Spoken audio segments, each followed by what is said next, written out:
Hi. Hi. All right. Honest Voices, episode 9, to talk about The semifinals. Holy crap. On the Voice, NBC. Wow. Yeah, wow is right. So why don't we just get started? The episode started off with the results of last week's voting that went on. So they started with Team CeeLo, and it should come as no surprise that Vicky was saved by America. Yay. Yay. Nice choice, America. Yes. And then CeeLo kind of took his time saying who he wanted to save, so that got at least me a little worried. But thankfully, he saved Nakia, who had probably one of the better performances from last week. Because it was either going to be Nakia who got saved by CeeLo, or the Thompson sisters, or Curtis Grimes. Yeah. So, we're really glad Nakia got chosen. Yeah. Otherwise, it would have been kind of a strategic move, and I want to talk about that later when we get to Adam's results. Yes. Okay, and speaking of Adam's results, they went right into his as well. Yeah. And as no surprise, I'm sure you all know, America decided to save Javier Colon. The biggest duh ever. Yeah, that was kind of a given. Yeah. And then Adam had to choose which member of his team he wanted to save, and he had Jeff Jenkins, Devin Barley, and Casey Weston. And he, of course, did the same thing where he said a nice little spiel about each one. Which all the coaches did. Yes. But I think CeeLo and Adam tried to really lengthen it out so they didn't have to make a decision. Yeah, they were probably the two who didn't want to make the decision the most.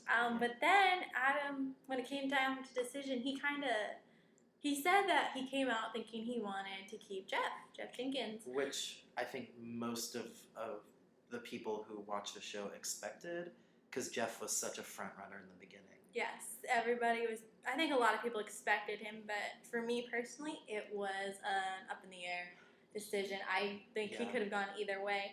And he ended up choosing Casey Weston to save and continue on to represent Team Adam. Yeah, and I think it was a strategic move on his part. I mean, he said that he respects Casey as an artist, and there's like an interesting, weird artistic chemistry, I guess, that's going on with the two.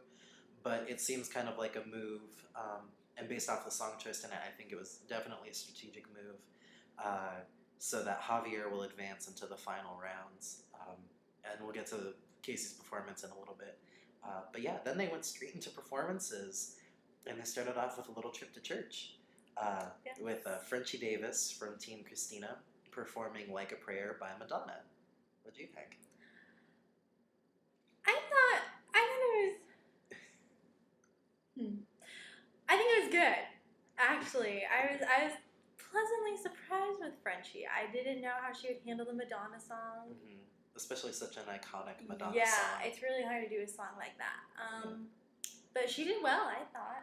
She did well. She did good. Again, I think this is one of those cases where dancers are distracting. So I think she could have done without her little choir that's turned into like weird dancers borrowed from some production.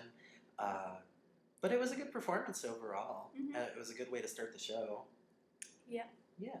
And then we moved on to Team CeeLo's representative, Nakia. Yeah. Who sang What Do You Want From Me by Adam Lambert. Interesting song choice. I have this song, and I'm not going to lie, Adam Lambert's version doesn't really sell me. I'll listen to it, but I kind of tune it out. But Nakia, I love Nakia's performance of the song. I thought it was really good. I felt the emotion. I loved it. Yeah, I think with this performance, he reached his happy medium between the restraint that he showed on last week's performance and that kind of gruff, kind of rawness to his performances that he had in the earlier rounds. And I guess it was a good song choice. It worked. Yeah, so another good performance. Yes, good job, Nakia. And then Team Blake went with Dia Frampton doing REM's Losing My Religion, one of my personal favorite songs ever. Yeah. I like the performance. It was good. It was a decent enough cover of the song. It sounded different from the original. So again, this was Dia trying to twist the song and make it her own, which I think she did for the most part. But it wasn't like the same, like moving thing that the Heartless performance was. I don't really care for REM Losing My Religion. It's never. I'll listen to it. I know the words. I can sing along, Guitar Hero, whatever. But I just don't really care for that song. But when Dia sang it, I tuned in a little more. But it wasn't one of my favorites. No, I could do without it.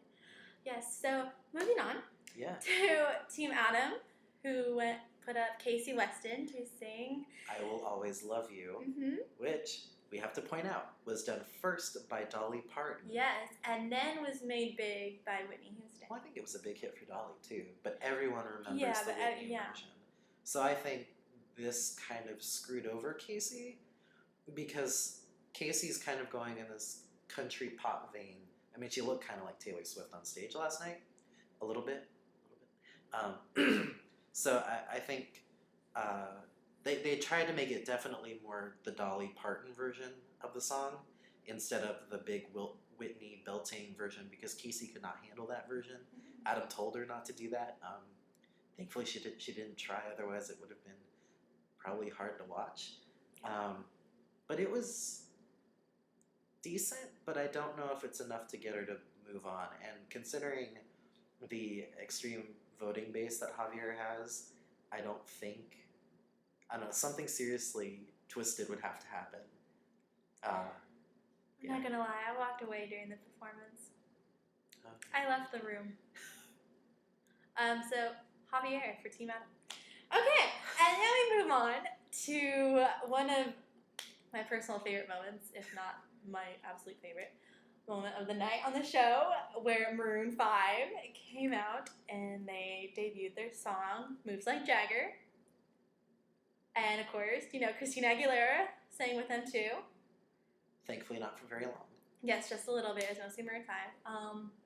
They look good doing it. Yeah. Well, at least Maroon 5 did. Yeah. Christina Aguilera's outfit was so not flattering. I don't know if you guys saw. What was with the hair? She had like a, I don't know. It was really weird. It was crimped hair, and it was piled all up on her head, and it just looked weird. And then her outfit, her shirt was huge. Yeah, it just was not. It was all kinds of wrong. Yeah. Like I think Christina was like, I don't know, something was weird with Christina last night. Yeah, something seemed off. Yeah. That's just our opinion, though. Personally, I love the song Moves Like Jagger. I could be a little biased because, as I've told you guys before, I am a huge Maroon 5 fan. But I will be honest and say if I don't like one of their songs, I don't care. There are songs on their CDs that I don't care for, really. But I really like Moves Like Jagger. I don't know. I think because it's kind of different from what they do. Because they're more like that kind of rockish. Yeah, and they have their little R&B type of moments. And this was definitely kind of a more dancey side of Maroon 5, which we haven't really seen before. I thought it was an okay performance. I don't know, to me it sounded a little weird, not in the sense that it sounded bad, but that the audio from the performance sounded weird. It's like they turned them down, and I don't know, it just like, it didn't stand out for me, but I'm definitely willing to give the song another chance or two before I make my final opinionated decision on the song. I will be buying that song on iTunes. So go Maroon 5. Yes. Okay, and then we go back into the performances, and we go back to Beverly McClellan. Doing The Thrill Is Gone, I think first made by B.B. King. Yes. I personally love the performance. It showed a new side of Beverly. I was expecting her to go all out and do another rock song, which is what she's been good at the whole season. But Christina had her do more of a bluesy type of song. Which I thought was good because it showed a different side of Beverly. I personally loved it. It was my favorite performance from Team Christina tonight. So yay, go Beverly. Yay, Beverly. I personally didn't really care for it. It didn't do anything for me, but I did love seeing this softer side of Beverly. Because, as you said, she's been doing more of the rock songs and really just going all out. So I like seeing her kind of pulling the reins back in, taking control, and just doing this really more bluesy, soulful. Yeah, it was kind of equivalent to Nakia pulling back. Yes, exactly. And we saw how it worked for Nakia, so hopefully it'll work for Beverly. Yay, Beverly. And then we move on to Team Adam with Javier Colon. Doing Coldplay's Fix You. Yes. Yeah. I loved it. I did. I'm not gonna lie, I've only listened to the Coldplay version a couple times.